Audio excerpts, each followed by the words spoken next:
Good afternoon, everybody, and welcome to this edition of the Big East Rewind. I am your 7-foot host, Chuck Everson from Villanova, and my partner, my buddy, my point guard, the phenomenal Sonny Spera. How are you, Sonny? I'm great, Chuck. It's nice to know you're 7 feet. So when I put pictures up, listen, a lot of when people I put pictures up, people are like, "How big is that dude?" That's right. That's right. That comes with the territory, man. That comes with the territory. So today we got a great show, Sonny. I don't know. Great show. We've talked a little bit about it, but two guys that basically got their starts at Villanova. I know them through my experience at Villanova and went on to do big things with USA basketball. Chuck, we talked about this show for about 3 months. We have back been, and right? forth. You and I, like, I was like, really? They'll come on. I've been looking forward to doing this, and it's going to be a lot of fun, especially since they're such good guys. So without any further ado, Sonny, I'm going to introduce our guest today. First off is he's going to kill me for saying this, but that's okay. An Albion College Hall of Famer, Sonny, is with us today. A Hall of Famer. Another Hall of Famer. Two sports, lacrosse and football. And got his start at Villanova. He was the sports information director for us during our championship run. He was a part of our whole group and is still a part of our group today. And he was the chief communications officer for USA basketball. Now recently retired. Almost. My main man, Craig Miller. How are you, Craig? Good, Chuck. Almost retired. Almost. Almost. Supposed another to be month, in right? December, but now another month. Yeah, Sean keeps dragging it out. Well, we're still going to celebrate when you're done down in Florida. So don't even worry about that. So we'll take care of that for sure. For those of you listening and not watching, behind Craig over his shoulder is the 1992 USA basketball team photo. Yeah, the dream team. Dream team. Pretty poster. cool. There it is. And to the other side is the Villanova 85 poster, national championship poster. That's right. Chuck has it somewhere. He probably has 2 of them.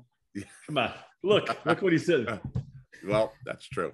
And our other guest today also started out at Villanova, was a team manager back in 86 to 1990 and went on to do great things and is now the men's national team director of USA basketball, Sean Ford. Sean, thanks for joining us today, pal. Thanks, Chuck and Sonny. Happy to be here. Yeah, I mean, have you? Exciting. Yeah, it is pretty exciting, and I can't wait to dig into this with you guys. So let's get it started off. Sean, you come on to campus. I mean,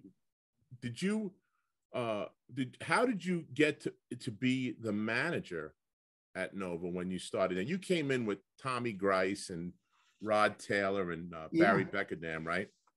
Yeah, well, about that. It's funny. It was kind of like it had a lot to do with cable TV and the Big East being on cable TV. I grew up in Olean, New York, St. Bonaventure, kind of snow country in the middle of nowhere. But when I'm a junior in high school, Georgetown, St. John's are 1 and 2. Villanova wins the national championship, and ESPN comes to town, in cable, and we're watching Big East games, and it's like, wow, that would be really cool to go to one of those schools. And a family friend who was the sports information director at St. Bonaventure when I was really young and worked with my dad, his name was Tom McElroy, and Tom was hired as the 3rd person at the Big East in 79-80 to be the sport, PR director for the Big East. Obviously good friends with Craig now, and I was talking to him about what I wanted to do, and my 3 schools were Boston College, Providence, and Villanova, and he put me in touch with Marty Marbach, and when I was a senior, and we went down there for a visit. My brother was a manager at Providence at the time. My senior year, he was a freshman at Providence. He kind of was going the same path, but he was a little more talented than I am. So he made it as a walk-on the next year. But we went to the Providence Villanova game. After the game, went out with, the team, which was kind of funny. Went to Smokey Joe's with my brother, and we were tagging along you probably remember, like Harold Jensen, obviously, and some of the Providence guys were friends, and we were just hanging out. And I met, on Monday, Coach Mass and Marty, and it worked out pretty good. And that was a senior in high school at the time. So I got into Villanova, and I ended up coming to work camp right after I graduated from high school, and the rest was history. So when he had his teams, when Coach had his team of managers, he had basically one guy for each class, right? So you got that freshman spot. That's pretty much how it happened. What was interesting is that when I was a freshman, there wasn't a sophomore manager. There were two junior managers, Neil McShay and John Lindblad. Right. And then there was a halfway through, another kid became the freshman manager. So it was a little bit different. And we were all learning from Wolfie. So we were all scary. Well established on basketball and our social lives. Well, listen, I know you learned what to do and probably a little bit of what not to do from Wolfie. We had Wolfie on the show, and he was okay. great. He was on with Dave Cerroti from Syracuse, and we had a blast with him too. I mean, he's still got that wicked sense of humor, and he was one of Coach's guys for sure. I mean, he was one of the guys that was pretty close to him all the way through. Drove him around. So, Craig, tell us how you came to be at Villanova. What was your path? Well, I'd been at a small college in Indiana, Earlham College, home of the hustling Quakers. Del Harris actually coached there. And I did a year there as a football coach, women's lacrosse coach, and sports information director. And after going broke, I knew I needed to get a real job, and started mailing out to all the NCAA Division I universities for openings in their sports information office. I knew I had done 2 years of journalism, worked for a newspaper, but I knew I wanted to really get into college athletics, college communications. And so as luck would have it, I had a friend who told me I should apply at Villanova, and I'll be honest, I had never heard of it. And this is in 1980. I applied there, and Lord and behold, they had an opening. And so my choices came down to North Dakota State, DePaul College in Indiana, not DePaul University, right, Long Beach State, and Villanova. And I was fortunate enough to, it was a crazy interview process. I was told that I was among the finalists, but that I had to come out for an interview. And I lived in Michigan at the time. And that Villanova, being well-funded, told me I had to come out on my own. So I drove out and interviewed for the job, drove back home. A day later, was offered the job and told if I could have started the next day. Wow. If I was on campus, because football camp started the next day. And so literally I made 4 or 5 trips back and forth to Villanova. And in 1980 was hired. My primary area's responsibility was to assist with basketball and football, and to do women's basketball and indoor track and field. And of course, Villanova at the time was, I think, where they were indoor champions, defending indoor champions in track and field. Yeah. Jumbo Elliott was a coach there. But they had also, in 1980, of course, had just joined the Big East. Mm-hmm. So, that was really the launching pad. I was really fortunate that my 10 years there were just an amazing growth period for the athletic department. Yeah. I mean, like you say, you came in right at the birth of the conference, right when everything just started to get rolling.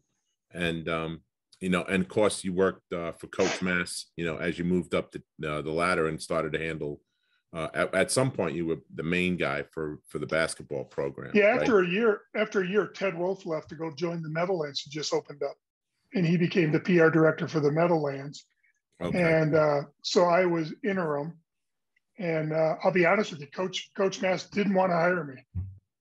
He wanted to hire his own person, and he felt I was from the old regime, and I was the athletic director's choice. And nonetheless, I got the job. And after taking whippings for the first year, just like you guys did on the court, Coach Mass did embrace me, taught me a tremendous amount that I still rely on a lot of the things that he told me and taught me. And, a couple of those, Chuck, as you know, accountability was everything to him. Credibility was everything to him. Right. And, he once told me, he said, if you lie to me one time, you're done. I'll never trust you again. And I took that to heart, and I think I carried it on through not just at Villanova, but through the rest of my career, where I really tried to be a credible source for media and for coaches and for the administration of both organizations. Craig, thinking about what you just said, when you developed that relationship with Coach, going from being kind of the whipping boy to being one of the guys, okay, that had to develop your skill set to how are you going to handle people all the way through your career, because you're dealing with all kinds of personalities. When you start dealing with dream teamers and Hall of Famers and superstars and stuff, that's got to be difficult at times. And I'm sure, how did Coach Mass, the relationship between you and Coach, how did that help you handle some of the other difficult personalities? As we know, Coach was a little volatile at times. How did that help you? Yeah, no, that's a great question. Part of it is, as I said, I learned to be accountable. I did make mistakes, and if I made the mistakes, I owned up to them. I never lied about them. I never tried to cover up on them. And Coach was always forgiving. And if you did it twice, maybe not forgiving. I don't know that I ever made the same mistake twice. So accountability was a big thing. And then actions. I remember it was my second year with the basketball team, and the first year hadn't gone well because I wasn't part of his group, his circle. So literally, I didn't eat with the team. You didn't do things with the team. And so I had a meeting with him just because I didn't want to continue to do men's basketball if it was going to be like that. And he pointed out some things that I hadn't done. I hadn't gone to pregame masses. And I said, well, I hadn't been invited. And he goes, well, you're invited now, so you better be at every one from here out. And he told me that he thought our recruiting materials and our media guide were terrible. And I had just come back, it was the summertime, and I had just come back from the Big East sports information meetings, and I knew what everybody's budget was because we had compared, Dave Gavitt had got us all together, and we compared budgets. And Villanova's budget was the worst in the Big East at that time by a lot. And when I told him that, he said, no, I don't believe you. And I said, I have the document that they distributed. And he said, well, go get it and bring it to me. So I went and got it, and I brought it to him. And I think, again, he was testing a little bit of my credibility. Was I exaggerating? Was I lying? I gave him the document that the Big East had produced, or that we had produced as PR people. And he said, okay, we'll take care of this. And I'm not kidding you. The next day I got a letter, the only letter I got from Father Dobbins, saying that our budget for publications had gone up like fourfold. Wow. 4 times what we were spending. And I never forgot, I went down to Coach Mass, and he goes, of course we got that. He goes, now we'll see what you're made of.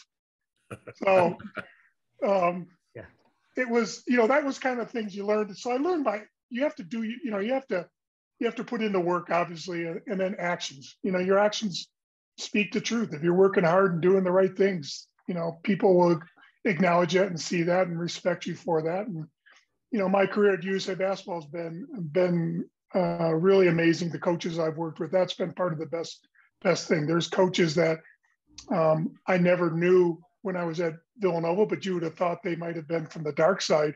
And then once you get to meet them, you really, and I'm sure Sean can speak to that, you really start to enjoy it. I mean, a great example is Coach Boeheim. Coach Mass and Coach Boeheim and Villanova, Syracuse went at it. And the first time I worked with Coach Boeheim, I loved him. I mean, he was tremendous to me. He was a great guy to be around. He was funny, which I never knew he was. You just don't ever see that side of him. And I had a lot of years of fun with Coach Boeheim.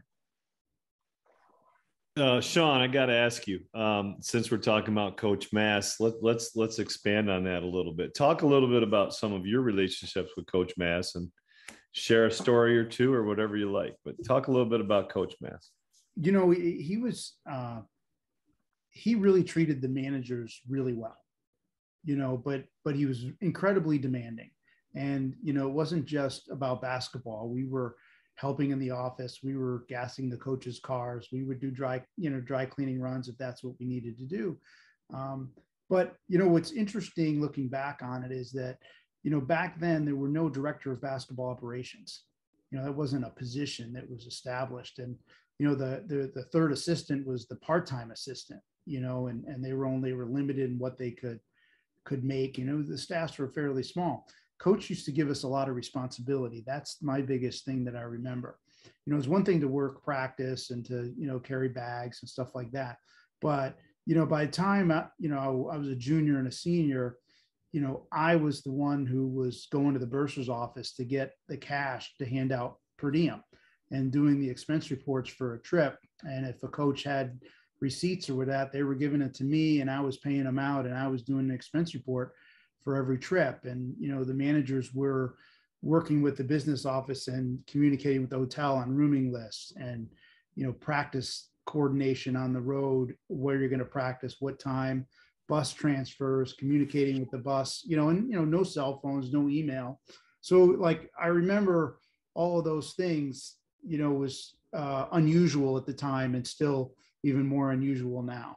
But he was very inclusive. We included us in all of the team activities, from, you know, going to his house to, you know, trying to bring as many managers on the road as he could.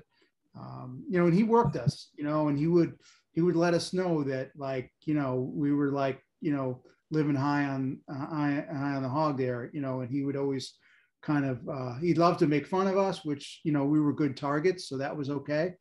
But, you know, well, a funny story that I remember is that the 10-year anniversary of the Big East was my, I think, sophomore year. And we had a good run. We made it to the Elite Eight that year. But as part of the 10-year anniversary, they did pregame, they would do team exchange gifts. They had it worked out that it was legal. And like, so everyone was exchanging a t-shirt at home and a hat on the road. So at the end of the season, everyone had like a t-shirt from, you know, all the other Big East teams or a hat, you know, and a hat. And, you know, it was kind of like a very big Dave Gavitt thing, right, to commemorate the 10th anniversary, and it had an international flair to it. And, you know, by the time we get down to Birmingham and we're playing in the Sweet 16, and, you know, we're you know, kind of having some fun on the road, staying out later than we should, and we're working practice, and coach looks at the managers, and we're down there representing Villanova, and everyone's got like some other school on. You know, everyone's got a Pitt t-shirt, a Providence hat, some other shorts. No one's got any Villanova stuff on. And he told us that we looked like a bunch of cavemen. And he goes, you guys, we just try. And then that was it. Like, we were, from then on, we weren't managers. We were cavemen for about the next 4 or 5, you know, through my graduation, we were just known as cavemen. So it was, you know, kind of funny, but, you know, a good memory nonetheless. As coach, so you were there from 86 to 90, right? 86 to 90, yeah. And Chuck said, so you're right. I mean, the teams had done well. Talk about, though, following up that 85 season. Was there a lot of references to, you know, back to that squad? I mean, what was some of the things that you? It was interesting because, you know, so I came in 86, 87, so it was like this, you know, there was a season in between, but there were still, you know, obviously Chuck, you were a senior when I was a freshman, you know. No, I got out. Doug and Kenny and those guys were freshmen my senior year, and then I came out. Oh, that's right. You were out, and Wyatt Baker and Wyatt was, and you know, and Conley Brown. Yep, Harold Jensen. They were the seniors. That's right. Mark. And Mark Plansky was junior. So there's still people who won the national championship, and, you know, it was still like we had just kind of moved in, like the new offices were fairly new.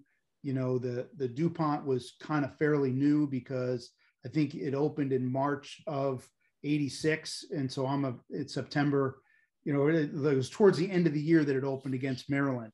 And so, and look, I remember one of the things I would do is I'd dub videos, and we used to get all these requests for, you know, copies of the championship game. And this was back when the only duplication was 2 VCRs next to each other, play, and record. And I just remember we were just constantly making copies of the national championship for anyone who asked for it.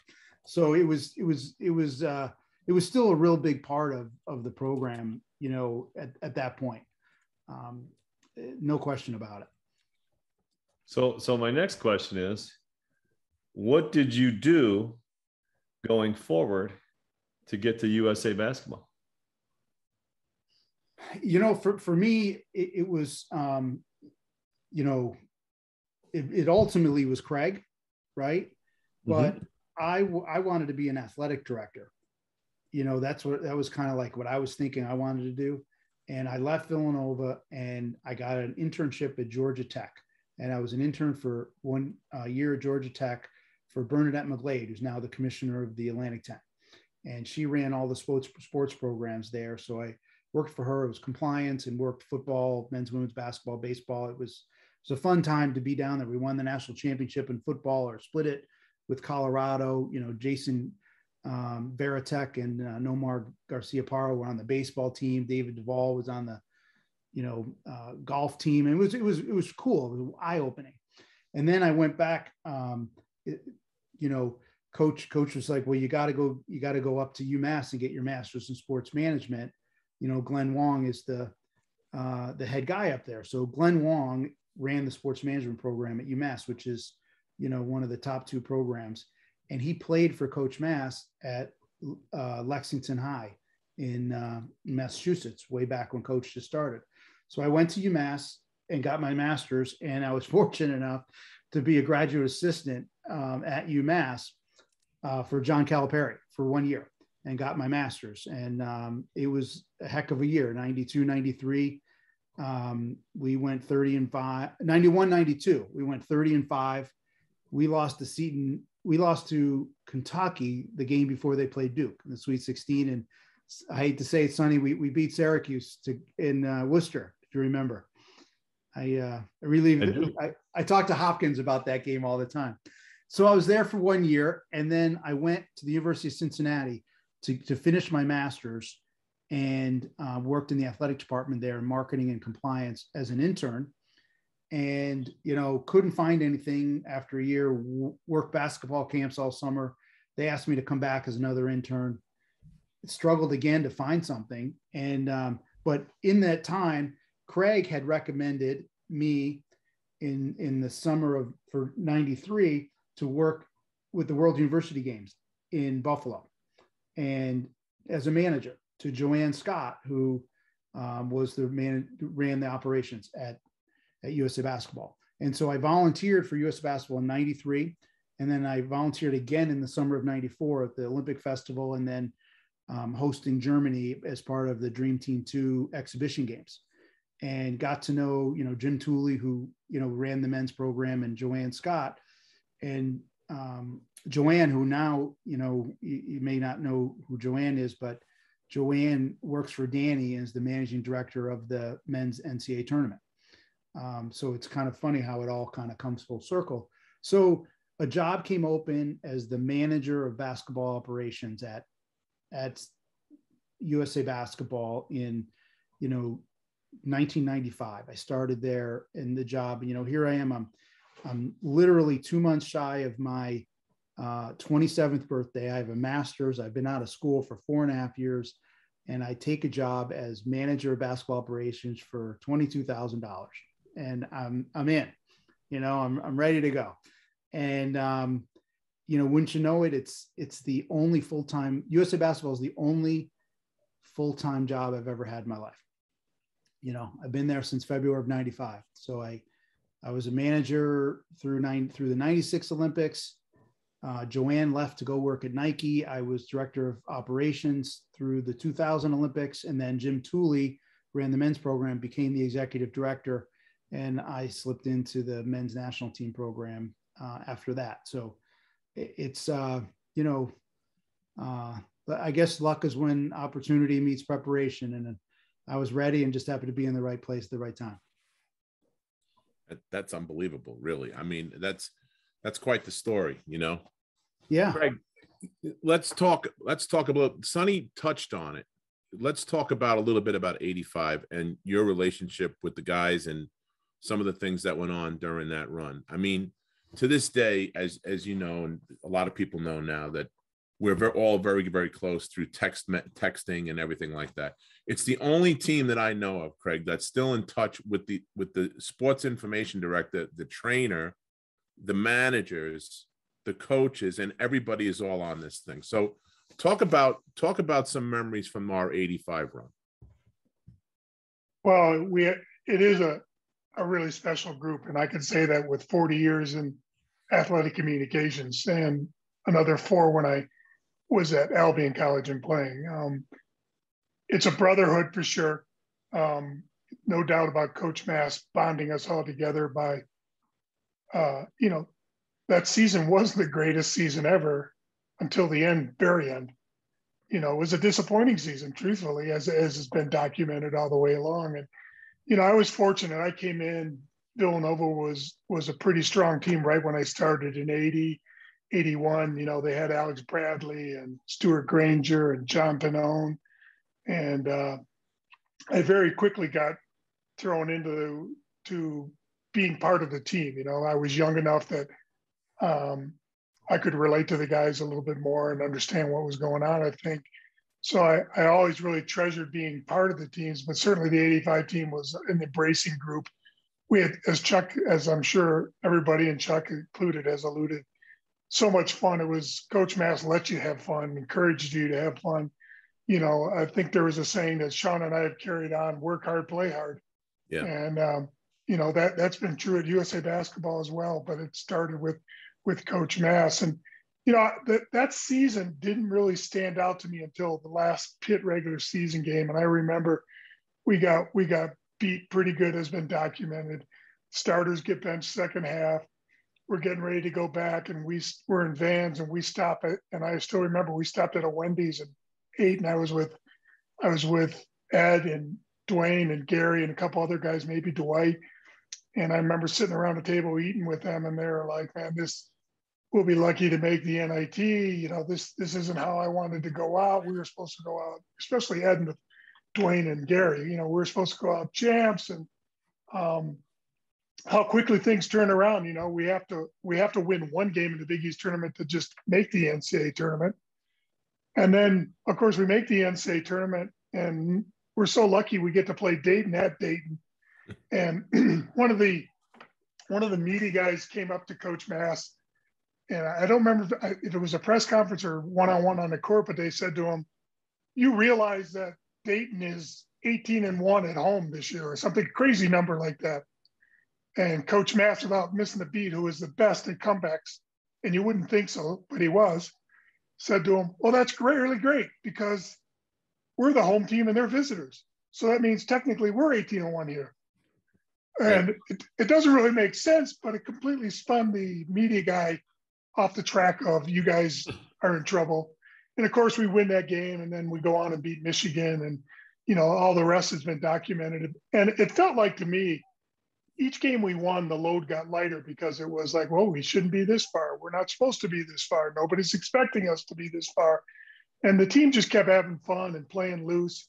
And I remember getting to the Final Four, and I think it was NBC or CBS, I can't remember which network, came up to me and wanted us, just by luck, if we happened to make it and win it all, she just wanted to make sure that they had first crack at the morning show on the day after the championship. And she goes, I don't think we'll be talking again, but if we do, just remember I was the first one to ask you." And it's pretty funny, because after we win it all, she came up to me and said, "Oh, remember, we talked, you promised to, if we won it, we could have someone right away," so I think that was kind of the attitude all the way going along, was just win, win, win. And then, of course, playing Georgetown, Hoya paranoia was at the max at that point. And I think, for most Big East teams, there wasn't as much of a fear of Georgetown, because you played them twice a year, maybe 3 times a year. Yeah.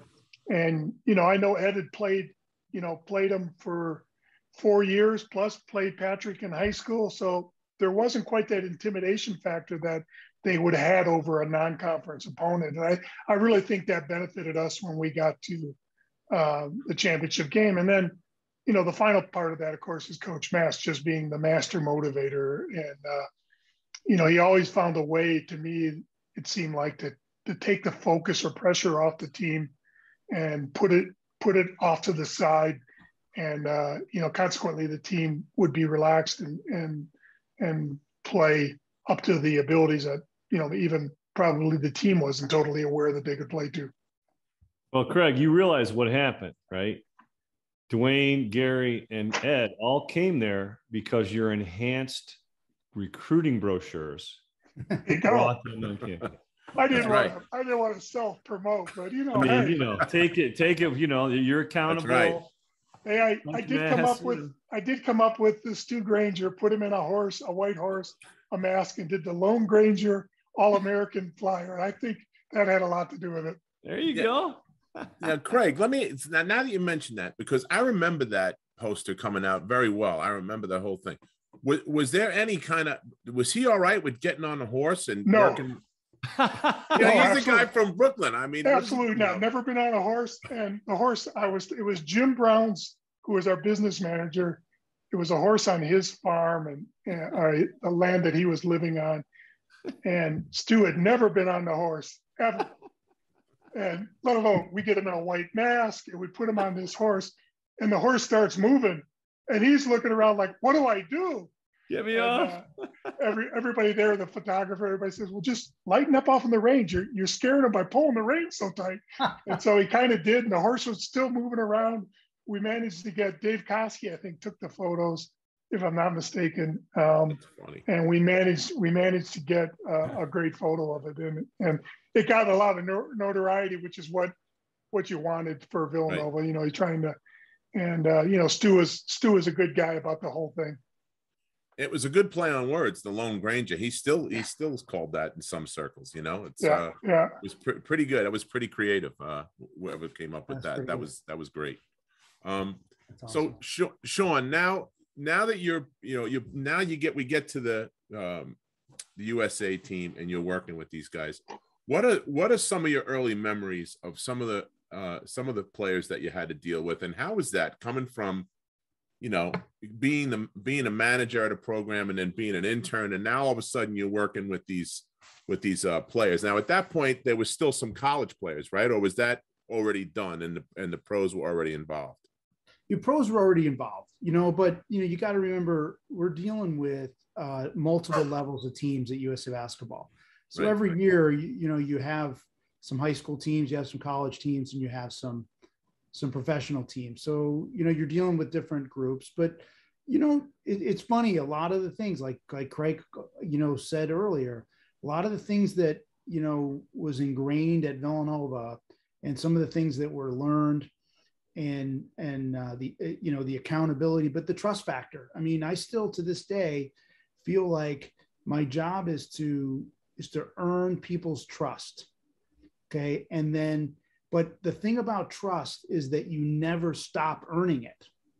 It's not something that you have and then you take it for a ride. You never take trust for a ride.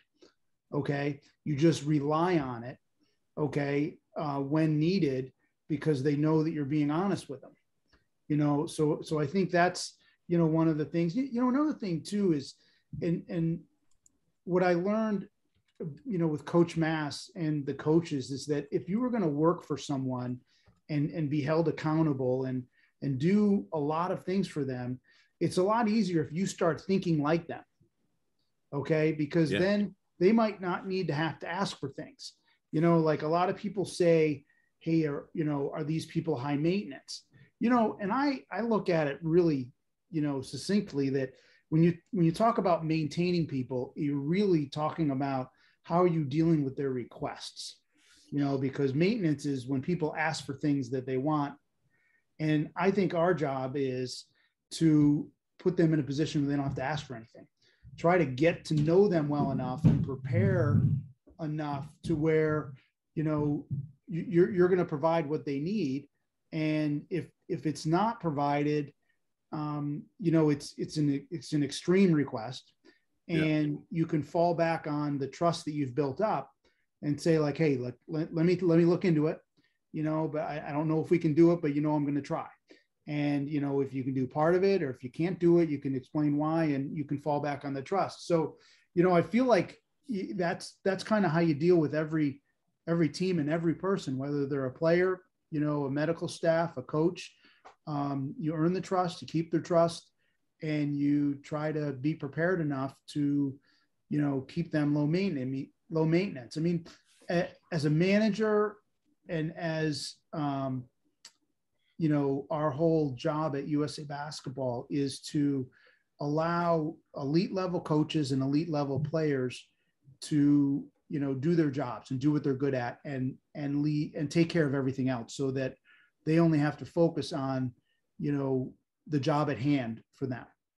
You know, and sometimes that is, you know, it can lead you to a lot of different places. Okay. And it can mean that you're taking care of some people that are just friends of theirs, or their family, or they're like, but the less they have to worry about things like that, the more you're going to get the person that you want when you need them. Yeah. That makes crunch time. Right. You know, and so it's, you know, it's a fine line between enabling them and supporting them. But I think you gotta walk that line, because if you're going to accomplish anything that's really, really, you know, at another level, you don't accomplish it unless you get to a state of being very fragile, right? Where it's nip and tuck as you're going through it. And, you know, that's when, you know, you're on the verge of something special.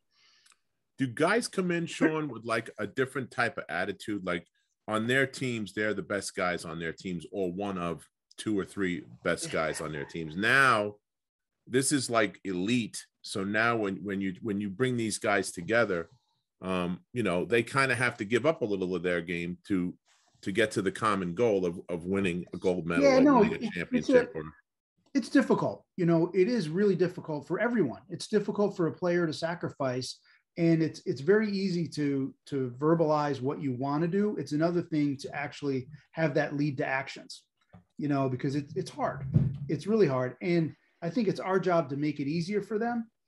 And, you know, it's things that you talk about it. And right. You know, one of the things that helps is, you know, the coaches do a great job of communicating with players before they actually get to camp, you know, and talk through some things.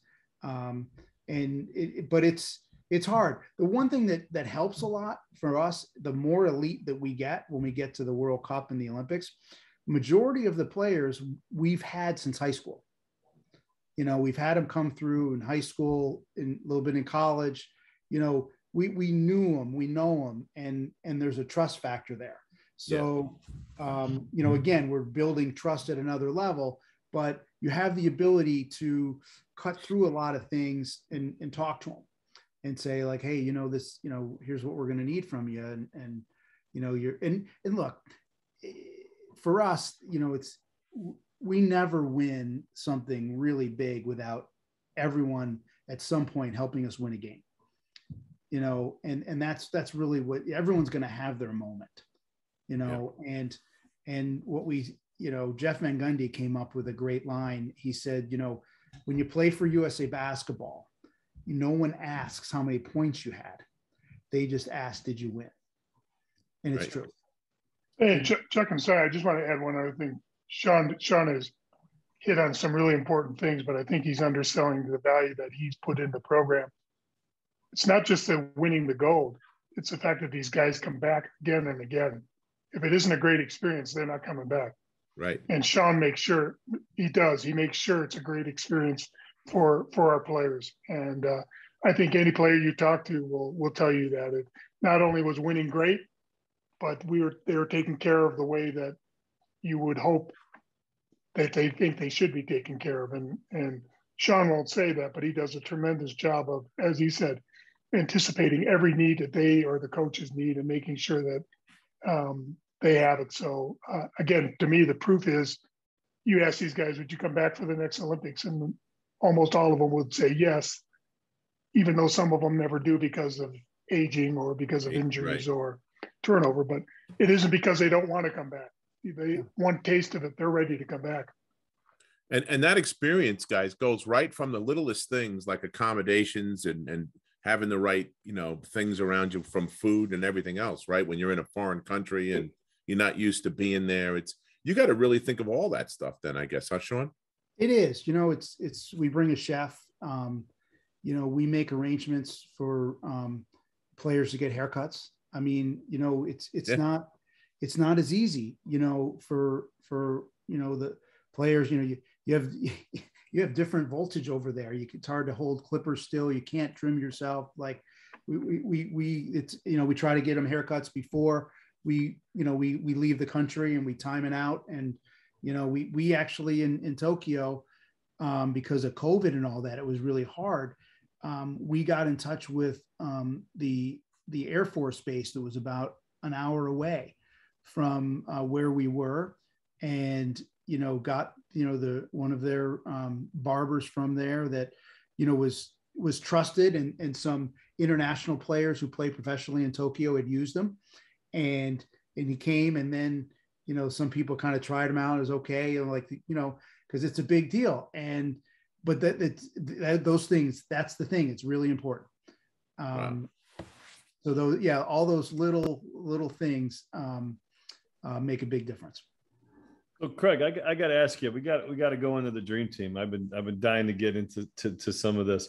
So talk about, I remember when that all started to percolate, Chuck Daly and Chuck has that persona and the suits and everything. And now you've got this blend of off the chart talents, generational talents. How was that, putting that team together? And then how was that for you in terms of dealing with all the players and maybe some of their personalities, what have you? How was that? Well, it was a perfect storm, truthfully. And at the time, Dave Gavitt, C.M. Newton, Russ Granick, David Stern, Bill Wall, who was the executive director at USA Basketball, and Tom McGrath were really the leaders of pulling the NBA players in. And it's the first time, of course, NBA players have been eligible for FIBA competitions, because previously the rules prevented only NBA players from playing in FIBA events because they were the only ones considered pro. When I took the job, when I was interested in the job, I met with Russ Granick, C.M. Newton, Dave Gavitt. And one of the things I really wanted to know was how much support would I have from the administration of USA Basketball to do a program, because there had never been a communications officer at USA Basketball. And Dave Gavitt and C.M. Newton immediately said, we want your recommendations. We want whoever gets hired. We're going to be supportive. This is going to be America's team.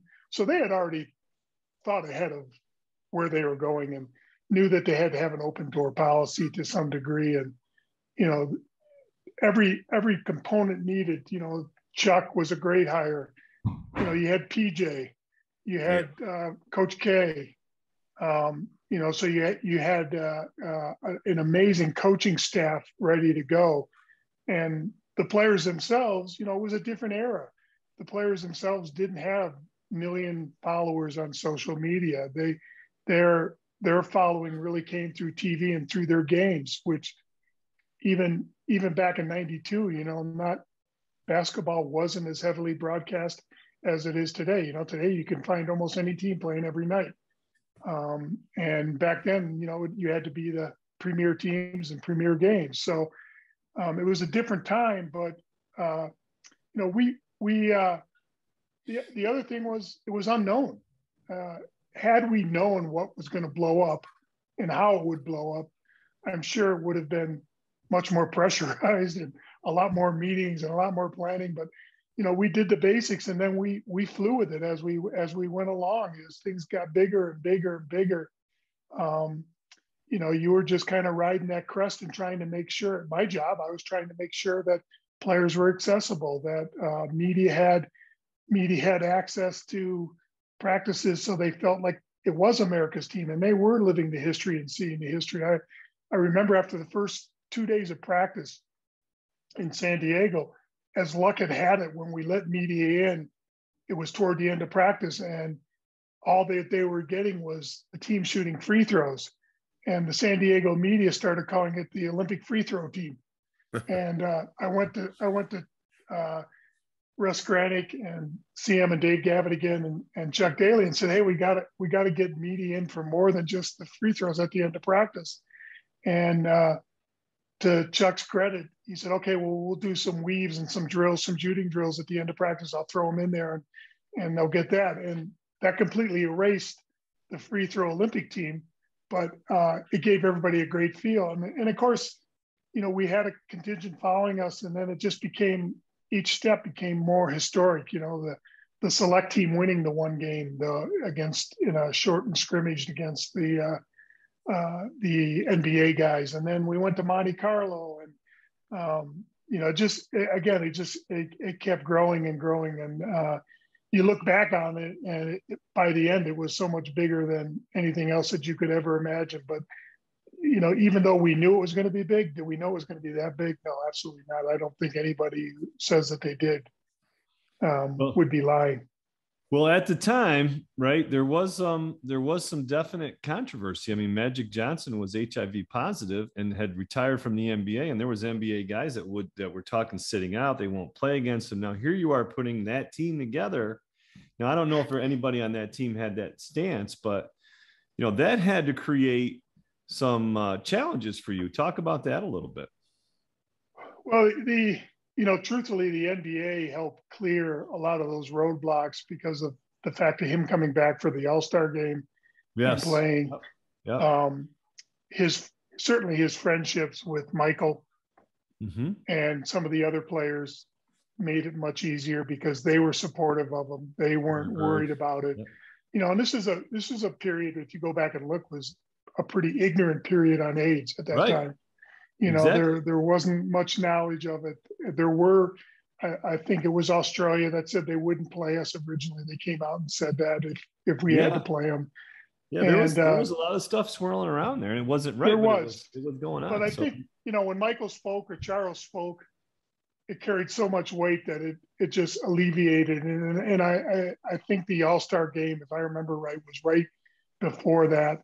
And, Magic played in the All-Star game and helped. That really helped break up the fears and put the focus back on having the 11 greatest NBA players and probably the best college player in a long, long period of time, and Christian Legner on the team. Yeah. Mm-hmm. Very true. You mentioned that select team of college guys that came in and they won that scrimmage. That's a very famous story that's been documented and everything. How did Chuck, Chuck's genius of that, he made it, so that it was definitely going to be a win for the kids team, and we talk about that and what that meant to the psyche of these superstars that were there on the dream team. Well, I just think I don't know that Chuck thought they could win. I remember that what he wanted the emphasis on was nothing but 3-point shots, which was a little bit more of the European flair. You drive, you got a layup. Instead of taking a layup, you're throwing it to the baseline guy for a three. And that's what he told the team that he really wanted. Shoot the three. Don't be afraid to pull up and do it. We got to get used to that. And it just happened that day, everybody was making everything. And, of course, the out is always, it wasn't a 40-minute game. It was a little bit shorter. And then the fact the next day the select team barely could score when they decided to put it to it. So I think it was just awakening to them that on any night anybody could win. But, one of the things that had struck me at the Olympics that year was the other teams. And again, I talked about it earlier, Villanova, Georgetown, there wasn't an all factor because you played so much regularly against each other. Well, in 1992, there was an all factor for whoever was playing the dream team. And, it's all been documented, the photos and the exchange of gifts and everything along those lines. But there was definitely, when they stepped on the court, I think you already had an advantage because the other teams were in awe. And Sean and I have both seen that go away. Now it's, so what, they're an NBA player, so am I. And matter of fact, I'm the MVP, or, I'm all league too, or whatever. So that there is no more fear of playing NBA guys like there was then. There was just so few international players that just started to come into the NBA back in 91, 92. And so that was really the biggest change, was just the familiarity and losing that allness. Yeah, I have one more dream team question for you, Craig, and then I want to touch on what you just said about other players and how the game's changing. That scrimmage that they had, where it was pretty much a showdown with Michael and Magic. The one the greatest game that nobody really saw. Monte Carlo. Yeah. Yeah. You were one of the few guys that was there for that, right? Did you get to see that? And what was that like? Well, every day was like that, truthfully. It just happened to be amped up that day. And, none of those guys was shy of talking crap. So the more enjoyable part that I remember was riding the bus back after practices, because whoever got beat, whoever got dunked on, whatever team lost, man, they were in for a bus ride of hate. There was nothing spared. And, the guys would live that moment that, hey, remember this play when this happened to you. You know how that goes, Chuck and Sonny. But if you can imagine every play being amplified like that. And I remember walking into the practice because, we had media and I was trying to do different things. So I wasn't just watching the whole practice. But I think it was maybe Karl Malone dunked on somebody, and you knew going the other end, that person was getting the ball and going to the basket and going to dunk back on him, because otherwise it was going to be an unbearable trip home. And, it just showed the competitive nature of those guys. And one thing Sean and I have talked about, it's pretty interesting when you put these teams together, because, you talk about a lot of these guys are alphas anyway, but who's the alpha of alphas, right? Because that comes out in these, ultimately at these types of scrimmages and practices and games. And, you certainly saw that Michael Jordan was probably for that team the alpha of the alphas. Yeah. And, other teams, it's been other people, but that was really an interesting time. And like I said, they had so much pride and they talked so much crap that you just couldn't, if something happened to you, you better get back down the other end and make some sort of equal payment. Otherwise, you were in a world of hurt. And wasn't Larry Bird battling like his back? He was just not himself. And didn't he travel, didn't a chiropractor or a massage therapist travel with him? I mean, wasn't there a lot of concern about his health? There was. I mean, his back was very bad, and we flew and actually had it was a charter flight, and I think it was the Pistons maybe flight, their plane that they used, and they actually have a space that was like a bed that he would use for the flight to Europe, so that his back could be rested. And he was trying to do everything he could to contribute. And at times, I remember it was like Germany or somebody we were playing. He had a big game where he had 18 points and really kind of had one of those moments where he started to shoot the ball and you saw him. But he was, he wasn't the Larry Bird for a few years earlier where he dominated on the court. His back just wasn't allowing it at that time, which was kind of sad. And, we had other injuries. We had John Stockton broke his leg early in the training camp. We had Patrick Ewing fractured a finger, got caught in the net in the rim and was out for a couple games. So, you had some of that going on, and, you had Magic and the concerns about could he stay healthy for all the games. And fortunately, for the most part, everybody was healthy, and the rest, as they say, is history.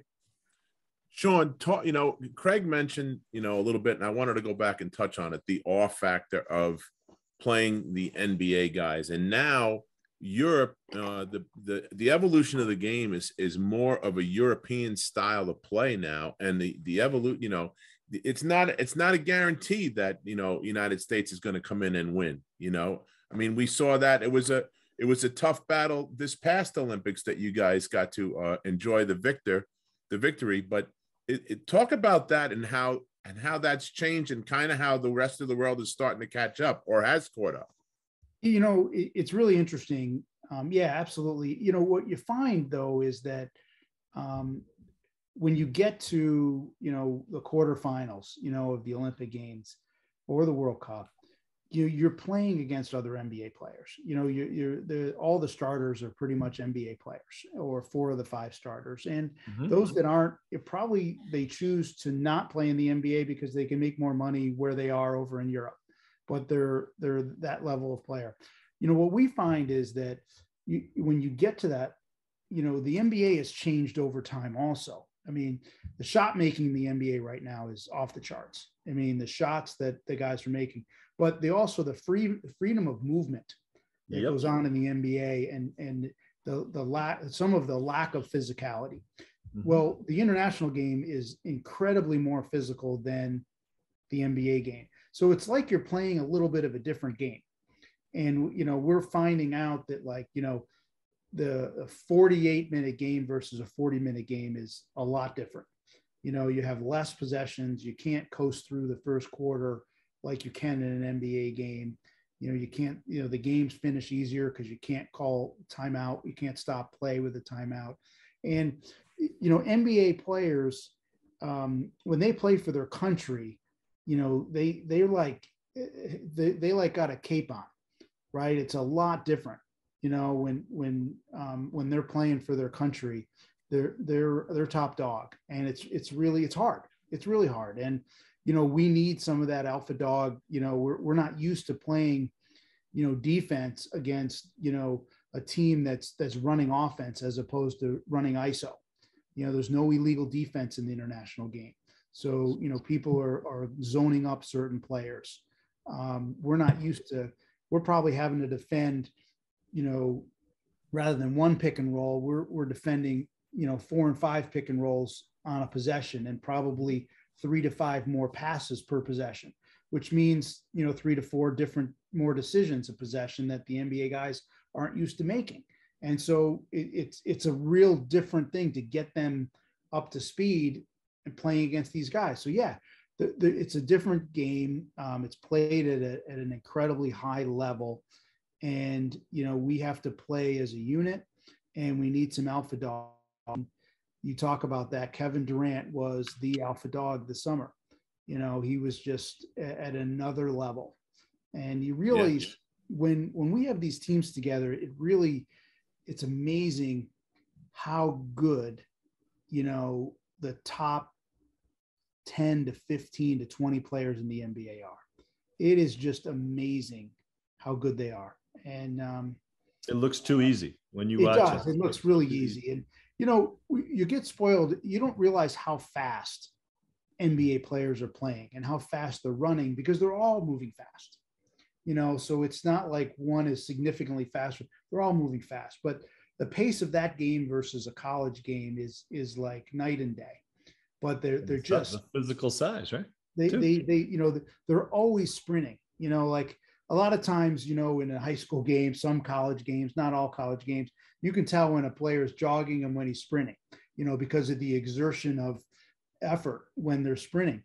Well, NBA guys, they're such conditioned that they're sprinting and they look like gazelles out there. They just long strides, and it looks effortless, and they are so fast. It's amazing. Yeah. Do you think the NBA is going to go to that wider lane like the European? Well, the European, to be honest with you, they're all the same lane now. I'd say about, 10, maybe 10 years ago, it was actually an extraordinary comment, I feel, by Boris Stankovic, who was the longtime Secretary General of FIBA. And FIBA made some adjustments. FIBA went to the NBA line, okay, and they adjusted the 3-point line to be more like the NBA. And his comment was, he no longer, like, when you watch a soccer match, regardless of where the soccer match is being played, you say that's a soccer match.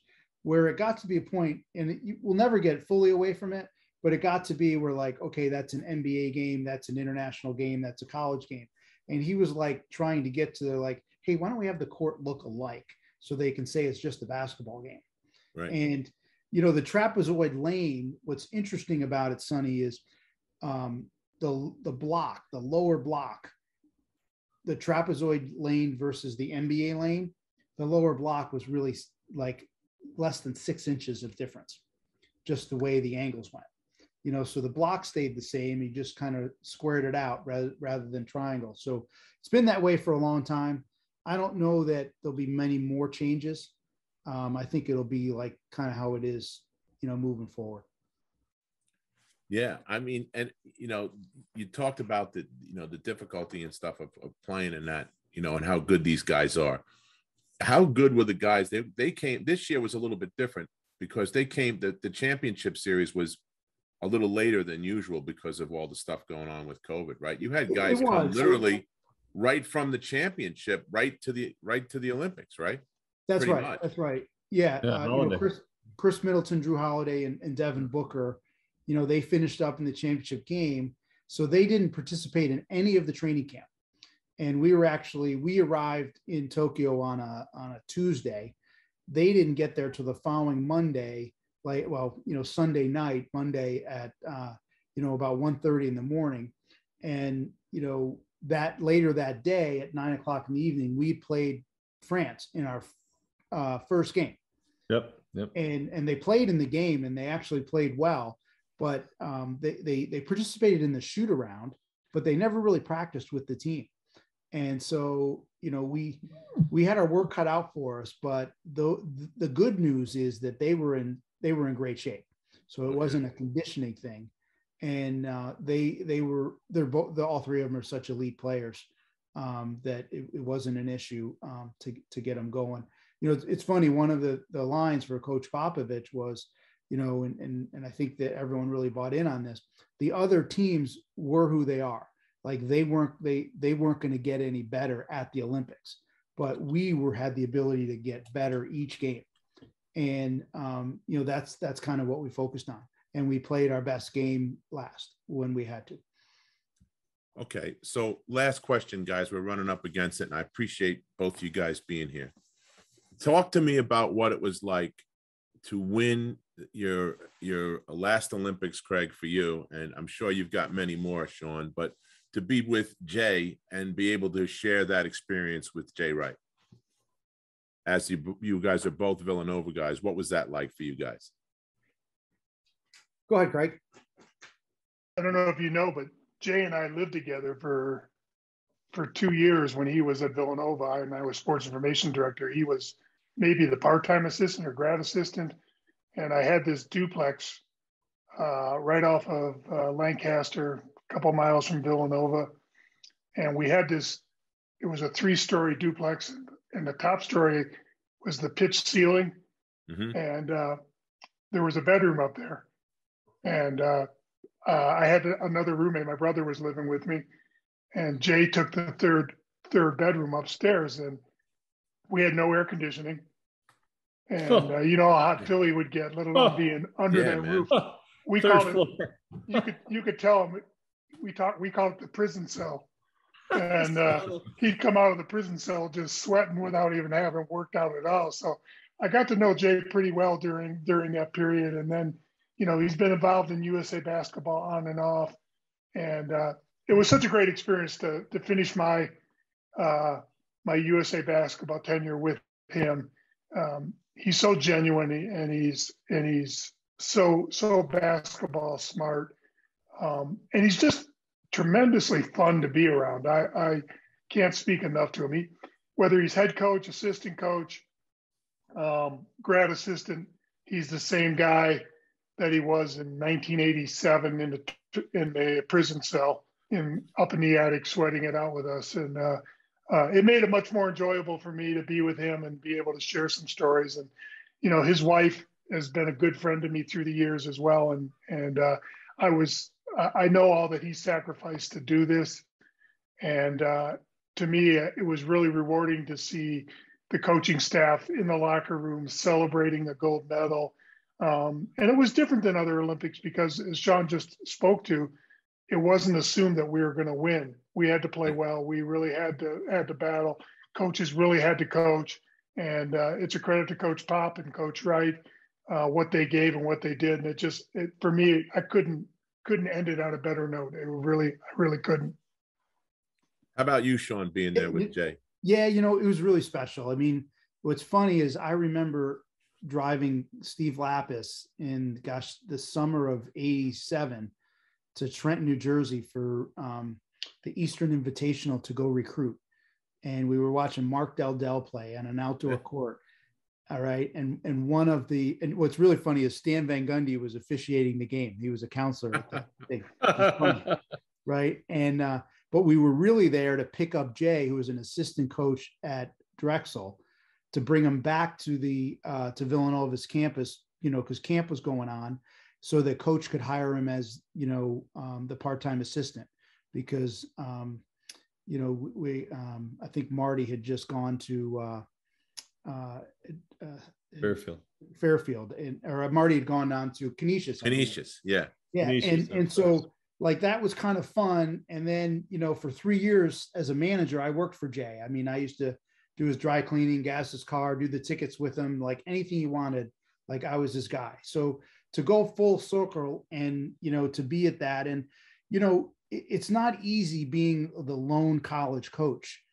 If you think about it, there had been 2 college coaches on every staff all the way up until this staff. It was the only staff that we've ever had with 1 college coach, and so that's not easy, and to learn the NBA language and to earn the trust of the NBA players. And, look, Pop loved him. The coaches loved him. He did a great job. But, what was awesome for Jay was that, France was Jay's scout. Okay. They trusted Jay, and he was their scout. And, we kind of let the first France game, like that was a winnable game that, kind of slipped away from us, but yes, we grew a lot over 2 weeks. Right. Yeah. But, here we are, the gold medal game, and Jay, the morning of the game before we're going, I guess it's the day before the game, because the game was at 11:30 in the morning. We're going to practice, and Jay gets up in front of, 12 NBA players and 3 NBA, coaches, and, did the scouting report on France and like knocked it out of the park. He was like on it. He was great. The guys were locked in. And even, when we finished and we went to the bus, everyone's like, man, that was awesome. Like Jay killed it. And I was just really happy for him, because, he's not a lot of people would know that. Right. And would think that they wouldn't give Jay the scout for, like, he killed it, and it was great. And no surprise. Right. But from people that know him, but I was really happy for him in that moment, to be able to share not just the whole experience, but the culmination of doing that, and then winning, right. And in the locker room, I have a great picture that, Jay had someone take of, Jay and Craig and myself and Pop, and we got champagne bottles in the locker room, and we're making Pop an honorary Villanova guy. It was pretty cool. So yeah, it was great to share it with them, but it was great to see him excel in the moment when he had to. Here's something real quick, because I know people have asked me this, and I don't know the answer to it, never having been there myself, but the team itself gets the gold medals, right? Does the coaching staff get gold medals? Do you guys, or is it rings that you guys get? We get rings. The players get the medals, Right. So it's we try to do like little replicas, kind of. It's meaningful, but the players get the medals. It's kind of always been that way, and you wish it was different, but you understand the logistical nightmare of everyone, so many more medals that you would get. But yeah, right. We do rings, and they're special. How many how many Olympics have each of you been to and been on the winning side of in your careers? You got 8, Craig, and I'm 7. I got 9 because I did 88 too. You got 9. I did 9. It was a great number. I did 9 because I did track and field in '88 in Korea when I was at Villanova. That's how I kind of got interested in the Olympic movement and NGBs and all of that. But 7 golds, 1 bronze. That's pretty good record. That's all right. Yeah. You got more rings than Bill Russell then. Is that what you're saying? Yeah, more or less. Counting the world championship as well. There you go. Well, Yeah. listen, guys, thank you so much for being with us. Our guests today have been Sean Ford, the men's team director of USA Basketball, and Craig Miller, Chief Communications Officer of USA Men's Basketball. We appreciate you guys both. I can't thank you enough for coming out and sharing some time with us. Thank you very much, guys. Great. Thank you. This was awesome. Thanks, Sonny and Chuck. Appreciate it was really it. fun. Really fun. Anytime. Yep. Thanks.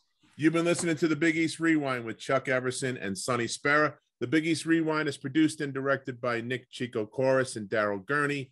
You can check us out on Twitter at Big East Rewind, and all of our shows you can get wherever you get your podcasts, on Spotify and iTunes, and also on YouTube. Put Big East Rewind in the search bar.